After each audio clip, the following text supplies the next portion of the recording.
Kanalıma hoş geldiniz. Bugün sizlere orkidelerin yeniden bol bol çiçek açabilmesi ve yaprak hastalıklarından kurtulabilmesi için 2 tane önemli gübre tarifi vereceğim. Bugünkü orkide bakımı için kullanacağımız birinci yöntemimize hemen geçelim. Bunun için hepinizin evinde bulunan kolayla ulaşabileceğiniz bir patates. Özellikle patates kabuğunu kullanıyorum.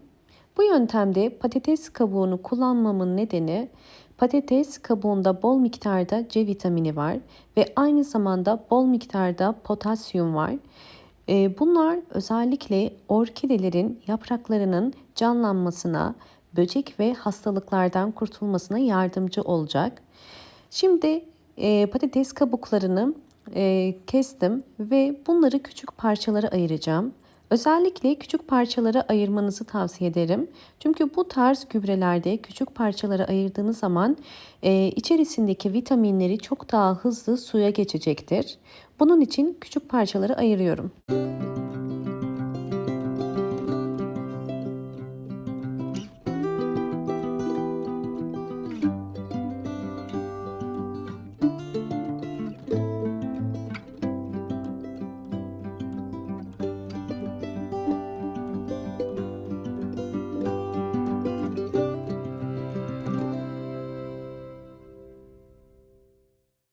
Küçük parçalara ayırdığım patates kabuklarını cam bir şişenin içerisine koydum. Üzerine kaynar su ilave ediyorum. Kaynar su çok daha hızlı vitaminleri suya bırakmasına yardımcı olacak. Üzerine bir kapak ya da bir streç ile bu şekilde kapatın ve bir gece dinlendirmek için bekletin.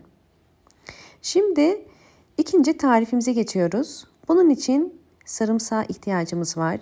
Sadece bir diş sarımsak kullanacağım. Sarımsağı kabuğuyla beraber küçük yine parçalara ayırabilirsiniz. Sarımsak içerisinde yüksek oranda antioksidan özelliği var ve antioksidan özelliği sayesinde orkidelerin ve evdeki bütün çiçeklerinizin böcek ve sineklerden, hastalıklardan korunmasına, sağlıklı, daha güçlü yapraklara ve çiçeklere sahip olmasına yardımcı olacak. Şimdi doğradığım sarımsakları yine bir cam şişenin içerisine koyuyorum ve üzerine yine kaynar su koyup bir gece dinlendireceğim.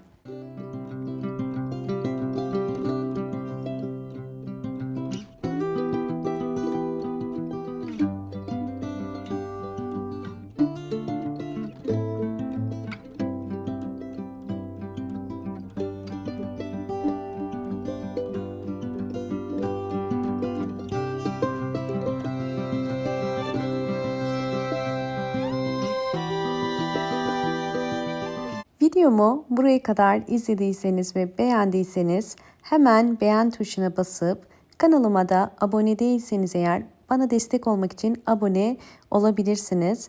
Ve videomu çevrenizde paylaşıp daha fazla kişiye ulaşmasına da yardımcı olursanız çok sevinirim. Evet, bir gece beklettiğim 2 gübrem de hazır. Şimdi 2 gübreyi birleştirip orkidelerde nasıl kullanacağımı göstereceğim. 2 gübreyi de süzüyoruz. Patates kabuklarının ve sarımsak tanelerinin suya karışmaması gerekiyor.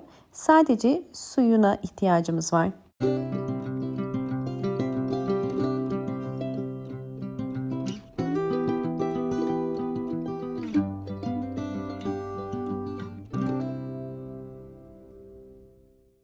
Sarımsak suyunu ve patates kabuğu suyunun üzerine 200 milim normal su koydum.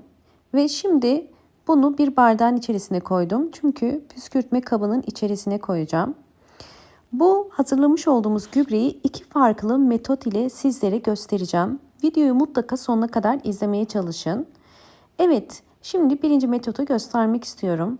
Orkidelerde çok sık karşılaştığımız yaprak hastalıkları. Bu şekilde orkide yapraklarında yaralar ya da sararmalar ya da orkide yapraklarında özellikle böceklenmeler, trips böceği gibi, unlu bit gibi ya da kırmızı örümcek gibi özellikle hastalık durumlarında ve böceklenme durumlarında yapraklara direkt sıkarak orkide yapraklarını bu hastalıklardan ve böceklerden kurtarabilirsiniz. Bu karışımı ayda bir kere orkidelerinize verebilirsiniz. Fakat orkidenizde bu saydığım hastalık ya da böceklenme durumlarından biri varsa sadece haftada bir kere orkide yapraklarına sıkabilirsiniz. Sadece orkide yapraklarına değil, özellikle orkidenin güçlü ve sağlıklı kökler çıkarması için bakın köklerine de bu karışımı aynı şekilde sıkabilirsiniz. Kökler daha sağlıklı ve güçlü olacaktır. Bu karışımı sıktıktan sonra mutlaka bol hava alan bir yerde birkaç saat bekletmeniz gerekiyor. Silmiyoruz, kurutmaya bırakıyoruz.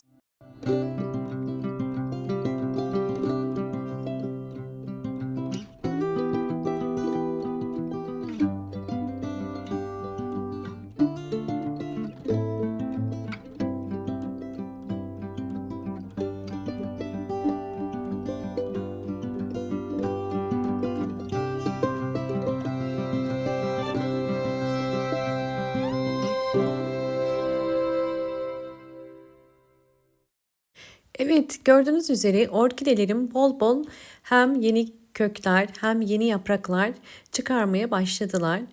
Yapmış olduğumuz bu uygulama ile orkideler hem daha sağlıklı yapraklara sahip olup hem de bol bol birden fazla çiçek dalı çıkarabilmeleri mümkündür. Gördüğünüz üzere bir tane burada, iki tane ana dal çiçek dalı çıkarıyor. Bu da eski çiçek dalı, budamıştım ve boğum yerlerinden iki tane daha çiçek dalı çıkmış. Evet, şimdi ikinci metot için. İkinci metotta direkt orkide toprağına bu gübreden veriyoruz. Her bir orkide için 5 yemek kaşığı kadar bu gübre karışımından veriyorum. Bu karışımı sadece ayda bir kere verin. Çok sık bu karışımdan vermiyoruz. Hemen sizlere gösteriyorum. Gördüğünüz üzere saksı altında bu şekilde su birikecek. Orkide bu suyu akşama kadar çekecektir. Sizlerle orkidemin gelişimini de paylaşacağım.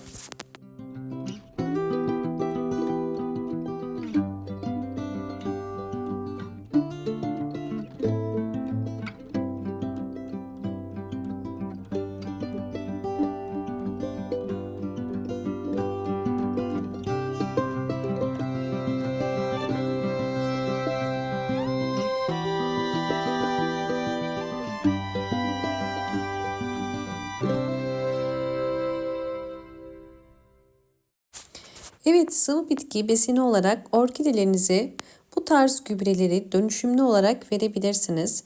Ben ayda bir orkidelerime yeni gübreler veriyorum. Yani sadece bir gübre vermiyorum. Doğal sıvı bitki besinlerini dönüşümlü olarak veriyorum. Ve bu şekilde orkidelerim bol bol hem sağlıklı canlı yapraklara hem de bol bol çiçek açmış oluyorlar. Umarım bu videom sizler için faydalı olmuştur.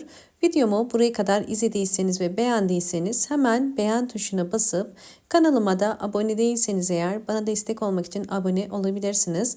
Bol bol yorumlar yapıp yorumlar kısmında da sorularınız varsa sorabilirsiniz. Ve özellikle orkidelerinizi bu ayda bol ışık alan ve sabah ya da ikindi güneşini alan bir pencere kenarına konumlandırmayı unutmayın. Hoşça kalın, sağlıkla kalın.